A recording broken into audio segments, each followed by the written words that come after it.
हमारे बच्चे कंक्रीट जंगल में परवरिश पा रहे हैं। बहुत सारी जगहों पर दरख्त लगाए जाते हैं एक दिन के खातिर और उनको दोबारा कभी पानी नहीं मिलता है और वो लगा के मर जाते हैं। हमने देखा है बिलियन ट्री सुनामी, हमने देखा है urban forest is the new catchword. हर किसी को अर्बन फॉरेस्ट बनाना है।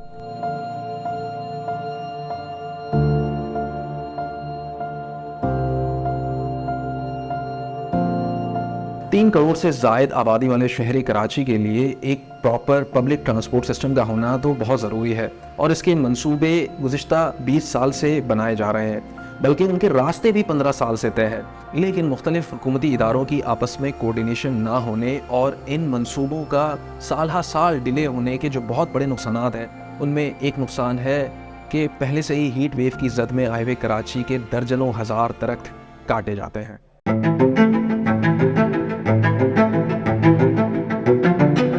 एक चीज़ नोटिस की थी कि हमारे यहाँ जो पहले सब परिंदे होते थे, जैसे हरा तोता, रेड नेक वाला और बाकी बहुत सी चीज़ें, फाख्ता, बुलबुल, ये पहले यहाँ नज़र आती थी कराची में, वो सब गायब हो गई।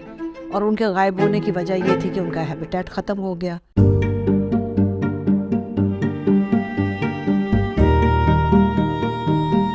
यहाँ पे दरख्त जो लगाए जाते हैं वो इस हिसाब से नहीं लगा जाते हैं कि ये दरख्त अपनी ज़िंदगी यहाँ पर गुजारेंगे। दरख्त लगाए जाते हैं एक जगह एम्प्टी स्पेस को फिल करने के लिए और जब मर्ज़ी आए उनको काट दिया जाता है। उनको दरख्तों की अहमियत नहीं है। साल 2008 में एक मंसूबा तय पाया था कि जिसके तहत कराची में कुछ बसेस और रेलवे सिस्टम्स को मिलाकर एक इंटीग्रेटेड ट्रांसपोर्ट सिस्टम बनाया जाना था, जिसका नाम था कराची ब्रीज। इसके तहत 5 कलर की लाइंस, बस लाइंस और एक KCR कराची सर्कुलर रेलवे बनाया जाना था, जो कराची के ट्रैफिक और ट्रांसपोर्ट के मसाइल को अगले 20 साल तक के लिए सही कर देगा। इन लाइंस में अभी सिर्फ ग्रीन लाइन मुकम्मल तौर पर बन चुकी है और फ़ाल है, बाकी red line, orange line, yellow line वगैरह बनना बाकी हैं और कराची सर्कुलर रेलवे का तो खुदा ही हाफिज़ है। अब 2 बड़े सवालात उठते हैं कि ये मंसूबा अब कितना फ़ाल रहेगा, क्योंकि इसको 15 साल तो वैसे ही हो गए और अब कराची की ज़रूरियात मुख्तलिफ हो गई हैं, तो क्या इतनी अफादियत है इस मंसूबे की? पहला सवाल, जिसका जवाब हम कभी बाद में देंगे। दूसरा सवाल, जब ये लाइन्स पहले से तय थीं तो इनके रस्तों पर दरख्त पहले लगाए क्यों गए और अब लगाए जा चुके हैं तो उनको बचाने के लिए क्या तदाबीर की जा रही हैं और कितने दरख्त इनकी नज़र होंगे? जो ग्रीन लाइन और फिर रेड लाइन और फिर और पता नहीं कितने मल्टी कलर लाइन्स आएंगी, डेफिनेटली गवर्नमेंट को पता होता है। ये प्रोजेक्ट्स तो पता नहीं कब कंसीव होते हैं और कब ये इम्प्लीमेंट होते हैं, बहुत साल की डिलेज के बाद इम्प्लीमेंट होते हैं। तो definitely I agree with you, जब उनको पता है कि यहाँ पे कुछ होना है तो क्यों लगा रहे हैं? यूनिवर्सिटी रोड पे हमने कितने बार दरख्त लगाए हैं। अगर वो उखाड़ देने थे तो मत लगवाते, हमें मना कर देते, कहते कि नहीं। और हमने जब भी लगाया एडमिनिस्ट्रेशन के साथ में मिलकर काम किया। इसकी मिसाल लेते हैं ग्रीन लाइन से, जिसकी तामीर में करीब 7,500 दरख्त काटे गए हैं और कुछ का कहना है कि इससे भी ज़्यादा काटे गए हैं। लेकिन इनके असरात को कम करने के लिए उस वक्त माहिरीन ने कहा कि हम कुछ दरख्त ट्रांसप्लांट कर लेते हैं और बाकी चूँकि कॉर्नोकार्पस है तो वो माहौलियात के लिए वैसे ही मौजू नहीं है। तो ये तय पाया कि वो 800 दरख्त ट्रांसप्लांट, मतलब उनकी पैवंदकारी करेंगे, मतलब उनको उठा के कहीं और जगह लगा देंगे। तो उन 7,500 काटे हुए दरख्तों में से 800 की ट्रांसप्लांटेशन का मंसूबा बना। सिर्फ 12 की ट्रांसप्लांटेशन मुमकिन हो सकी और उनमें से भी सिर्फ 4 ही दरख्त बच गए। तो 7,500 दरख्त के एवज सिर्फ 4 दरख्त लगाए गए, वो भी ऐसी जगह पे कि जिनसे किसी को साया मैसर ना आ सके। यूनिवर्सिटी रोड के ऊपर कितना ग्रीनरी थी कॉर्नोकार्पस की। मैंने रिक्वेस्ट किया, मैंने कहा कि हाँ ठीक है, ये इस्तेमाल करता है, जब ये इसके ऊपर वो आता है, इसका बर्ड बनती है, वो बर्स्ट करती है, तब वो उसके अंदर लोगों को अस्थमा होता है। तो उसको ये तरीका था कि ये थोड़ी उसको ट्रिमिंग कर देते, उस स्टेज पे ना जाने देते। लेकिन ये क्या तरीका हुआ कि आप ग्रीनरी जो है उसको आप सिरे से उखाड़ ही दें? डेवलपमेंट के रास्ते में अगर वो चीज़ें आ रही होती हैं तो that is a price you पे फॉर डेवलपमेंट। लेकिन ज़रूरी नहीं है कि आप उनको काट के फेंक दें, आप उनको ट्रांसप्लांट भी कर सकते हैं। लेकिन again for that you have to have planning, सही सीजन में, और उनसे करवाएं जिनको पता है। आप ये सोच लीजिए कि अगर 100 पेड़ कटते हैं तो मेरा ख्याल है उसमें से सिर्फ एक भी नहीं, मेरा ख्याल है 0.001 होता होगा जो ये सेव करते हैं।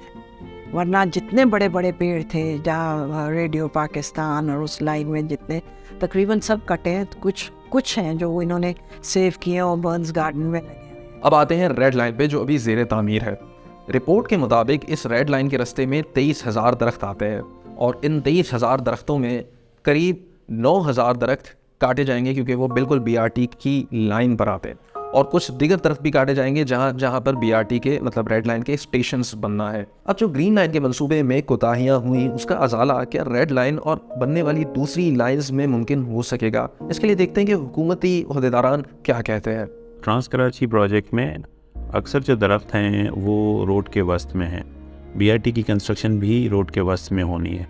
नतीजे में ये बड़ी तादाद में दरख्त मुतासर होने का इसमें ख़दशा था। तो इनिशियल एस्टिमेशन था कि ये दरख्त शायद कोई 20,000 के करीब होंगे, लेकिन जब ये गिनती मुकम्मल हुई है तो इसमें 9,600 के करीब दरख्त ऐसे हैं जो कि बिलवास्ता तौर पे मुतासर हो रहे हैं। ADB की हमारी एक कॉन्ट्रेक्चुअल रिक्वायरमेंट है कि हर दरख्त जो ये इस कॉरिडोर से कटेगा उसके बदले 5 दरख्त नए लगाए जाएंगे।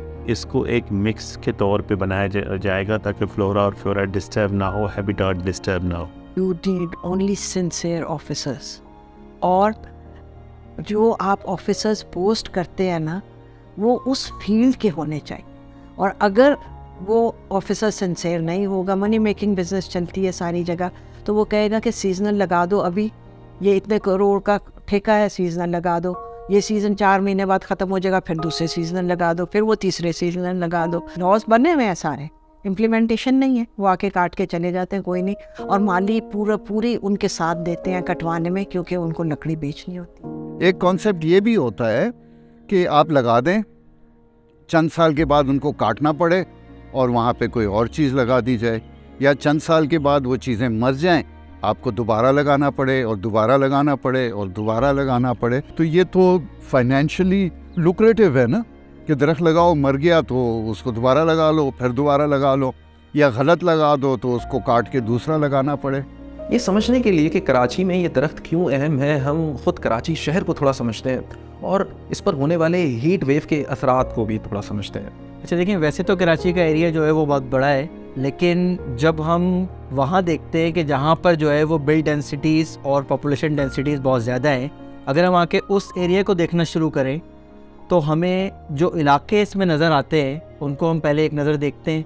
तो ये एरियाज़ वो है जहाँ पर ज़्यादा डेंसिटी है, लोग ज़्यादा यहाँ पर रह रहे होते हैं। ठीक है, तो हमने क्या किया, हमने ये देखा कि लास्ट 20 ईयर में इस शहर कराची में जो ग्रीन कवर में चेंज आया है वो कितना चेंज है, इसको हमने सेटेलाइट डेटा के थ्रू देखा। अब हम चलते हैं, जो हमारे पास रिज़ल्ट आया मुख्तलिफ सेटेलाइट के साथ में मुख्तलिफ तरह का एनालिसिस करके 2001 में, ये वो एरिया है जिसको हम कोर कराची एरिया कहते हैं। तो यहाँ पर 2001 में हम देख सकते हैं, देखें ग्रीनरी काफ़ी ज़्यादा थी, और 2021 में जो है वो ग्रीनरी हमें बहुत कम नज़र आती है। ये तो हमें एक हो गया विजुअल एस्पेक्ट। अब आते हैं नंबर की तरफ कि नंबर में क्या चेंज आया, असल प्रॉब्लम कहाँ से। तो अगर हम नंबर को देखते हैं तो हमने इसको जो हमने NDVI कैलकुलेट किया उसको हमने मुख्तलिफ कैटेगरीज़ दी। यहाँ पर ये मुख्तलिफ कैटेगरीज़, इसमें सबसे ज़्यादा प्रॉब्लम जो हमें नज़र आया वो इंटरमीडिएट ग्रीन वेजिटेशन कवर था, जो कि 40% डिक्लाइन हुआ। इसमें जो शामिल हैं, इसमें आपका क्रॉप एरिया, इसमें आपके प्लांट्स और ट्रीज़ हैं, जो कि 40% जो है वो शहर कराची के कोर एरियाज़ में जो है लास्ट 20 ईयर में डिक्लाइन नज़र आता है, और ये बहुत अलार्मिंग है। अच्छा, इसमें सिर्फ ये नहीं कि ये वैसे ही कम हो गए, इसमें मुख्तलिफ डेवलपमेंट प्रोजेक्ट आते रहे, जैसे कि हमने देखा कि रोड की वाइडनिंग के बहुत सारे प्रोजेक्ट आए। इसी तरीके से जो ग्रीन लैंड BRT के तनाजुर में हम सुनते हैं कि जी 15,000 दरख्त जो है वो शहर से निकाल दिए गए। तो इस तरह की चीज़ें मुख्तलिफ डेवलपमेंट के नाम पर सामने आ रही हैं। Of course, that's only going to increase. जिस तरह के इंफ्रास्ट्रक्चर प्रोजेक्ट्स आ रहे हैं, लार्ज स्केल रोड इंफ्रास्ट्रक्चर हमें सबसे ज़्यादा नज़र आता है शहर के अंदर, because it is the most visible, सबसे फ़ौरन जो जल्दी हो सकता है, जल्दी तो नहीं कहेंगे लेकिन जो सबसे ज़्यादा नज़र आता है उसके कॉस्ट पे भी अभी ये और रिडक्शन होगी। सो अगर हम यही स्टडी 3-4 साल बाद वापस करेंगे तो हमारी ये फिगर्स भी चेंज हो चुके होंगे। वो लोग जो आउटडोर ख़ास तौर पे जिनकी वर्किंग इस तरह होती है कि वो आउटडोर काम करते हैं, उनके लिए सबसे बड़ा चैलेंज होता है हीट वेव के केस में। और अगर उन्हें वही बात है कि जैसे ये वाला 2001 में तो शायद उन्हें करीब में कोई दरख्त मिल जाता हो जिसके शेड में वो बैठ सकें। लेकिन अब तो आप शहर में निकलें और आप ढूंढें कि कड़ी धूप में आप घूम रहे हैं और आपको एक दरख्त चाहिए जिसके साए में आप बैठ जाए, तो आपको दरख्त नहीं मिलेगा। हमने देखा है बिलियन ट्री सुनामी, हमने देखा है urban forest is the new catchword, हर किसी को अर्बन फॉरेस्ट बनाना है। बट अर्बन फॉरेस्ट एक बहुत ही स्पेसिफिक टाइपोलॉजी है। वो एक छोटे प्लॉट ऑफ लैंड के ऊपर आप एक सर्टेन वेजिटेशन को ग्रो कर रहे हैं। इम्पॉर्टेंट एज इट इज़, ठीक है, उसकी भी ज़रूरत है, लेकिन जो आपके पब्लिक स्पेसेस हैं, आपकी ओपन ग्रीन स्पेसेस हैं, वो इंक्रीज़ करने की ज़्यादा ज़रूरत है। जो आपके आउटडोर वर्कर्स हैं, जो स्ट्रीट वेंडर्स हैं, हम खुद भी अगर सड़क के ऊपर चल रहे हैं तो वो जो शेड की ज़रूरत है वो उस दरख्त से आएगी जो कि सड़क पे लगा हुआ है, एंड नॉट वन जो कि अर्बन फॉरेस्ट के अंदर है। हमारे बच्चे कॉन्क्रीट जंगल में परवरिश पा रहे हैं, इनको ना कोई फूल, ना कोई परिंदा, ना कोई चीज़ नज़र आती है, तो हमें वो माहौल वापस लाना चाहिए इनके। दरख्त इस तरह लगाएं कि ये दरख्त अपनी ज़िंदगी, चाहे इसकी ज़िंदगी 60 साल हो या 100 साल हो, ये अपनी पूरी ज़िंदगी यहाँ पर ग्रो करे।